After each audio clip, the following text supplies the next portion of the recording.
Hey everyone, we're diving into the Indian stock market today. I've been looking into it lately, and you even sent over this really interesting weekly newsletter, November 24th, 2024, talking about how technical charts have turned positive for Indian markets.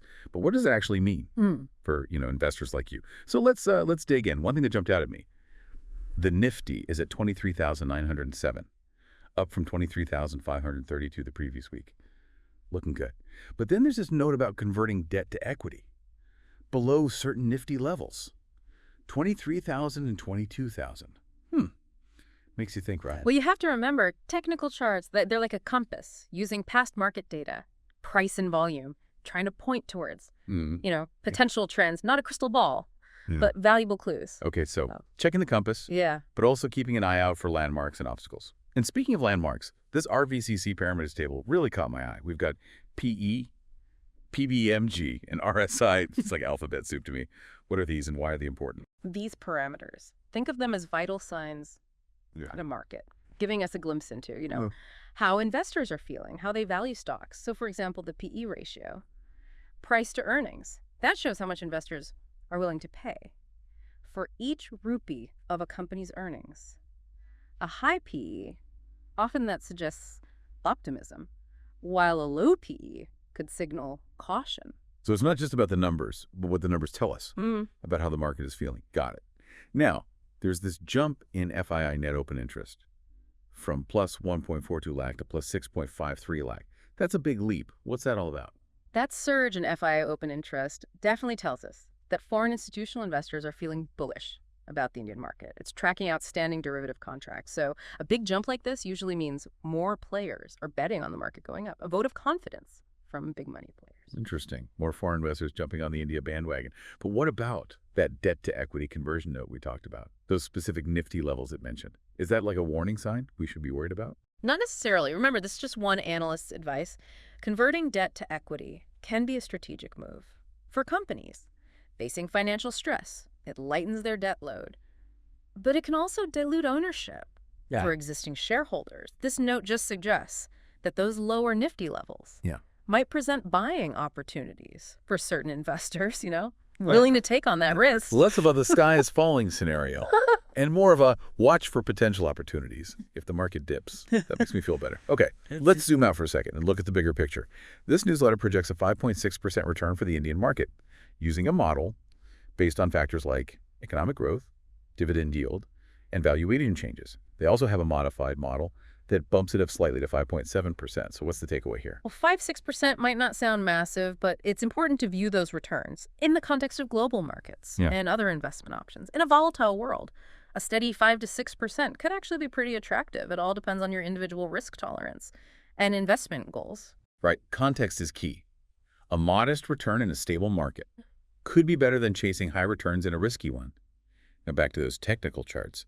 The Nifty 13 EMA has dipped below the current Nifty level. Is that a red flag? Should we be worried? The 13-day exponential moving average, or 13 EMA, it's like a short-term temperature check on market trends. When the Nifty crosses below it, it could suggest some cooling off in the short term.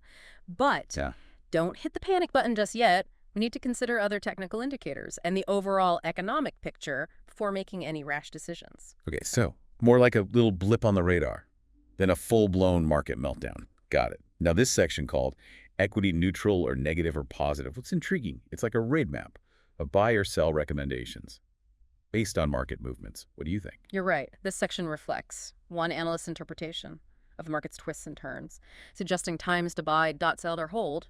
But remember, it's just one perspective. You, the listener, have to do your own due diligence, considering your own risk tolerance and financial goals. Absolutely. No one knows your financial situation better than you. It's like having a personal trainer for your investments. They can guide you, but you're ultimately responsible for making the moves. Now, this sectorial index table is like a buffet for investors. We've got the Nifty mid-cap, small cap, even a micro-cap index. So many options beyond just large cap stocks. Exactly. The Indian market is incredibly diverse. It's a smorgasbord of investment opportunities. Large cap stocks tend to be more stable, but mid and small cap stocks often have higher growth potential, although with greater volatility. It depends on your individual investment strategy and how much risk you're comfortable with. So many choices. It's almost overwhelming, but exciting too. So to wrap up this part of our deep dive, the newsletter concludes that the Nifty Small Cap 100 and Nifty Mid Cap 150 remain positive. Sounds promising, especially for those interested in the growth potential of smaller companies. Yes. Mid and small cap stocks, they tend to be more sensitive to economic growth. So this positive outlook aligns with the broader positive sentiment we're seeing for the Indian market. Fantastic news. Those technical charts are painting a pretty rosy picture for Indian markets. But as always, it's crucial to remember that charts are just one tool in the investor's toolkit. We need to consider the bigger picture, the economic landscape, and your individual goals to make informed decisions. Before we move on to the next part of our deep dive, let's take a moment to think about this. With the Indian economy expected to grow significantly in the coming years, how might specific sectors like technology, healthcare, or infrastructure be impacted?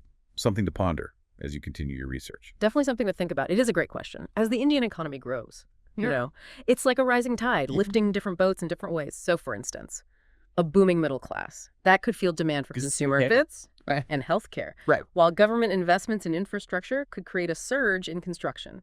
And related industries, it's all connected. Like a domino effect. One sector's growth, triggering opportunities in others. Speaking of connections, this newsletter has a section on U.S. market valuation. How does that tie in to our discussion about Indian markets? I mean, it's a whole different continent. Well, in today's globalized world, financial markets are more interconnected than ever. What happens on Wall Street can definitely send ripples across the Pacific to Mumbai, for example. A sluggish U.S. economy could dampen demand for Indian exports, while rising U.S. interest rates could make investing in India more attractive. To foreign investors seeking higher returns, it's a delicate dance. So it's like a global financial ecosystem where everything's interconnected. Now, I've noticed this newsletter focuses a lot on the Nifty, the National Stock Exchange of India's benchmark index. Are there other indices investors should be watching? Absolutely.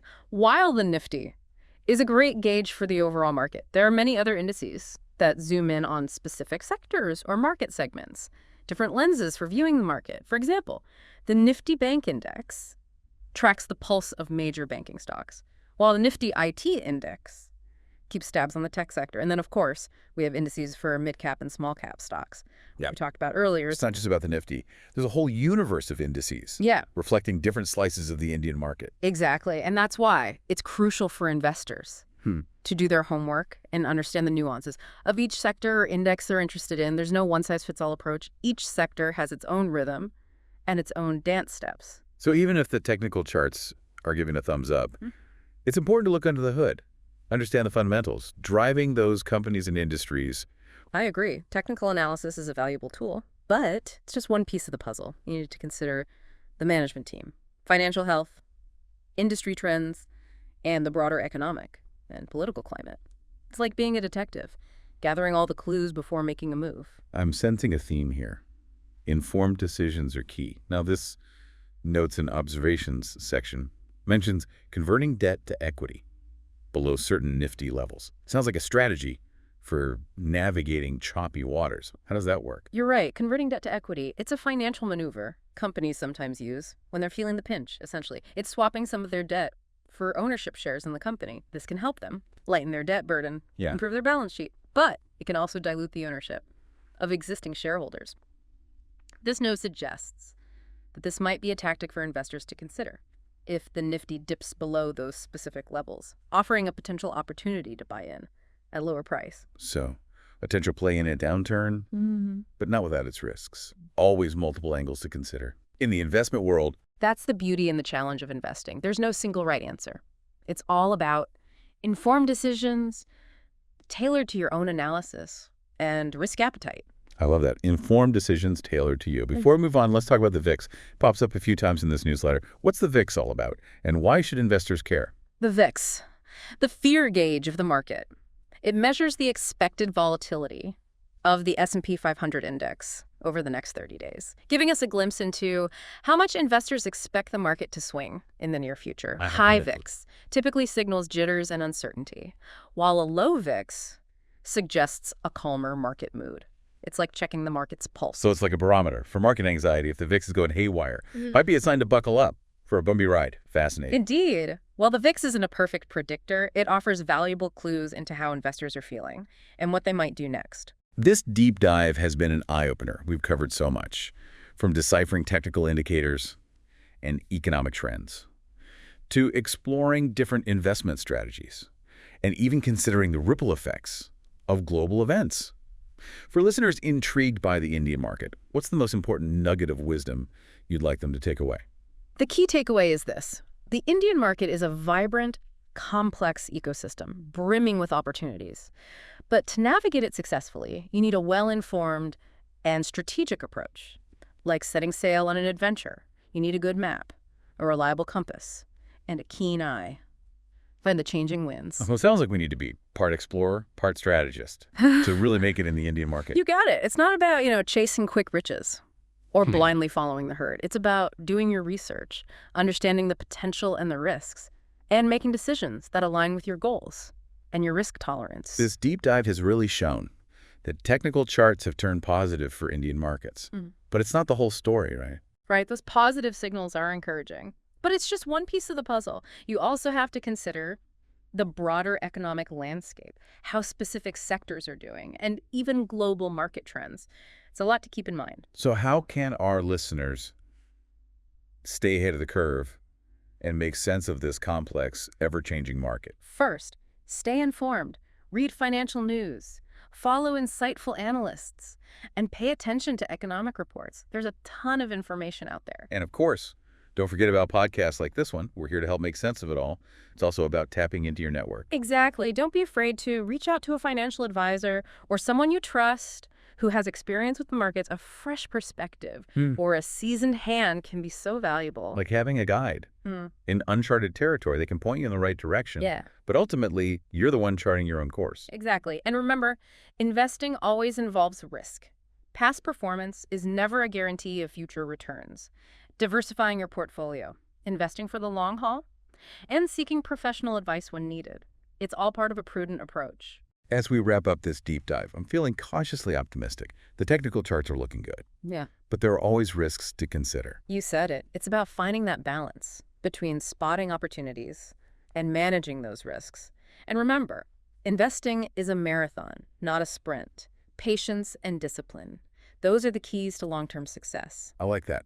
It's not about timing the market perfectly or chasing quick wins.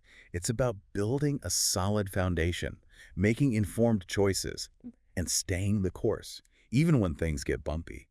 Well, that brings us to the end of our deep dive into the Indian market. We hope you found it insightful and helpful as you navigate the world of investing. Remember, knowledge is power, especially when it comes to your finances. It's been great sharing these insights with you. Remember, the more you learn, the better equipped you'll be to make smart choices and reach your financial goals. Happy investing.